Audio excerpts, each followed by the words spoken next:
Observamos nessa figura que a bateria de caixa ela está com uma capacidade ociosa. Isso geralmente acontece nas agências bancárias em todo o país. Aqui pode-se ver que tem apenas uma funcionária trabalhando e mais vários outros guichês que não estão ocupados por nenhum trabalhador.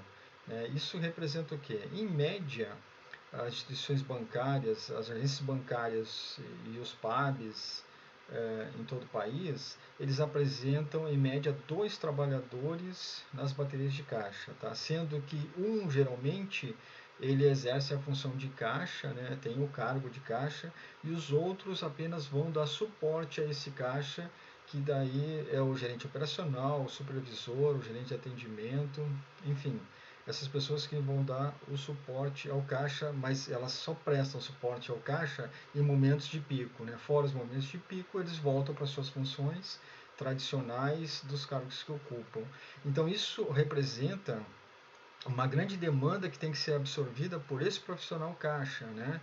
Porque na realidade ele está sem recursos para atender uma demanda bastante elevada. Esses momentos de pico, eles se fazem constantes hoje em dia nas agências bancárias de todo o país, né, que a gente vê muito isso através de várias reportagens televisivas, enfim.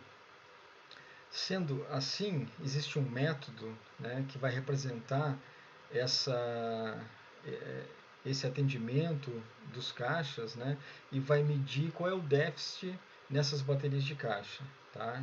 Como eu falei, geralmente poucos guichês são ocupados. Então a gente vai ver logo a seguir que para conseguirmos manter um equilíbrio e não gerar déficit do número de trabalhadores nas baterias de caixa e garantir assim o fluxo de atendimento nesses locais, deve-se utilizar um método que é o FCFS, né, que é o método de chegada no caixa, né, que é o First Come, First Serve. Tá? Esse método, aqui no Brasil, ele é chamado de FIFO, e ele representa o quê? Ele representa o processo de tempo de chegadas exponenciais e tempos de serviços determinísticos nas baterias de caixa, né? E ele é gerido por servidores paralelos, né? E tem a capacidade limitada. Então isso é, é determinado no contexto atual, principalmente no setor bancário brasileiro. Né? Então, se nós utilizarmos essa metodologia para verificar o número de clientes que entram nas agências, o tempo que eles esperam na fila, o tempo que eles levam para ser atendidos, né? A gente pode ter uma base do dimensionamento dessas baterias de caixa. Né? Aqui eu tenho demonstrando aqui para vocês algumas etiquetas de senhas de agência bancária, onde ali, né, foi feita a medição e essa análise FIFO. Né?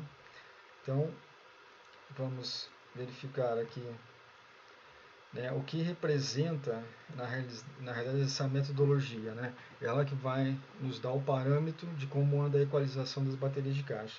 Aqui nesse exemplo, nós temos aqui 2 caixas operacionais trabalhando. Né? Esses 2 caixas aqui atenderam aqui, ó, um total de 23 clientes. Né? Esse aqui foi uma medição no período de 1 hora. Né? E nessa medição aqui, nós podemos observar que, de acordo com o método de análise FIFO, o número de pessoas, tá? A média de pessoas que chegam à bateria de caixa, ela é maior que a média de capacidade de atendimento do caixa, né, dentro das baterias. Então, ou seja, esses 2 caixas aqui, né, para eles equalizarem dentro dessa equação da análise metodológica, ele deveria deterministicamente possuir 3 caixas. Tá? Então, 2 caixas não dão vazão ao número de atendimento que essa agência está gerando aí. Então teria que ter a admissão de mais um caixa. Né? Então, vamos em um outro exemplo aqui. Né? Bom, aqui a gente pode notar nessa figura que nós temos aqui uma bateria composta por 4 caixas, né? Só que, na realidade, aqui, esses caixas, ó, basta ver aqui, ó, aqui na fórmula aqui, o lambda é 0,34 e aqui é 0,37. Então quer dizer o quê? Que o número de clientes atendidos está dentro da equalização, né? Nessa bateria de caixa. Mas isso por quê? Porque na realidade vieram pessoas para auxiliar o caixa nos momentos de pico, assim como nós temos aqui, ó, tem gerente de atendimento, né? Tem supervisor ou gerente operacional, né? Então eles prestam suporte em momento de pico, tá? Mas se eles não prestassem suporte em momento de pico, e o trabalho deles, quando esses gerentes de atendimento ou esses supervisores, eles vêm prestar suporte ao caixa em momento de pico, eles também estão com uma carga elevada de trabalho que está sendo acumulada no setor, no outro setor que ele atende, ou seja, o cargo que ele ocupa, né, além de dar suporte aos caixas, ele tem outras atividades para realizar. Então, isso aí faz com que ele tenha um ritmo de trabalho bastante acelerado, né? Isso prejudica, né, não só o caixa, como também prejudica os gerentes de operação, os supervisores, né, que estão nesse momento de pico prestando esse serviço para o caixa. E o caixa também, né, depois que eles saem dali, ele tem que gerir toda a demanda do fluxo de fila normal, só ele, né? Aqui temos um outro exemplo também, que na realidade precisaria de mais um caixa, né?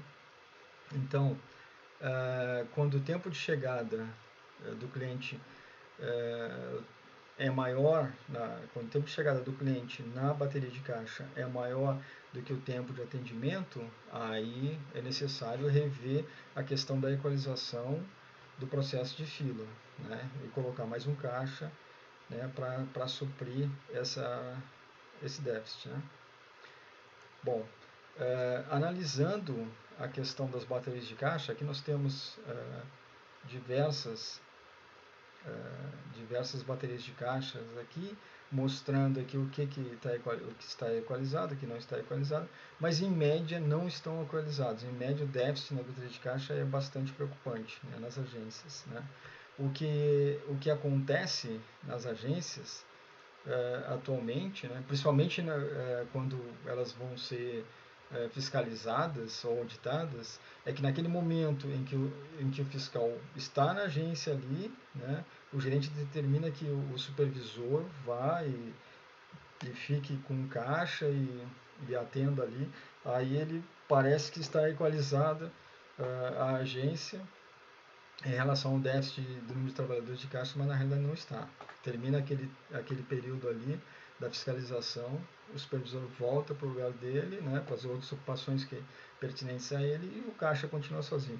Então, dentro dessa visão, se nós analisarmos somente a questão quantitativa, né, em relação ao déficit, nos ajuda em termos, né, mas não nos ajuda por completo a resolver a problemática da situação das baterias de caixa devido a esse déficit elevado, né? Então, isso é uma parte do problema, né? Seria a admissão de novo trabalhador, de mais um trabalhador. Mas na realidade, isso aí tem que ser também conjugado com as pausas na bateria de caixa, né?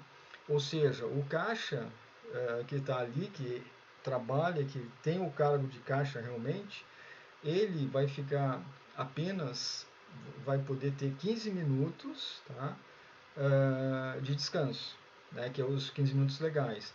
Mas, na realidade, ele deveria, a cada 50 minutos, está demonstrado, né, inclusive tem, através de ACTs com a própria Caixa Econômica Federal, que a própria Contraf, né,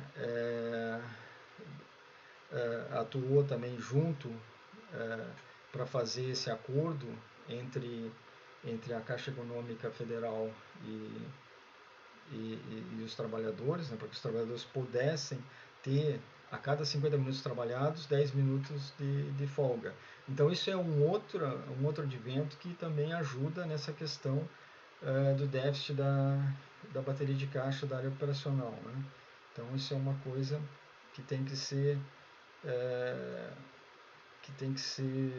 pleiteada, né, junto a esses órgãos competentes. Nós temos aqui também o diagrama, né, o diagrama das pausas, né, que seria a cada 50 minutos trabalhados 10 minutos de intervalo, né? Então seriam 4 intervalos, né? A adição de mais 4 intervalos de 10 minutos, sendo que um intervalo de 15 minutos que já é o legal, né? Isso aqui é uma conjugação, né, com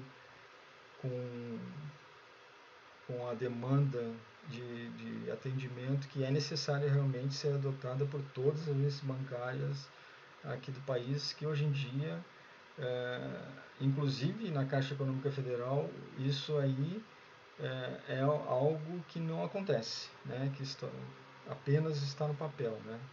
Então isso deveria ser mais fiscalizado e abranger as diversas agências privadas de todo o país também, não só a Caixa Econômica Federal. É isso.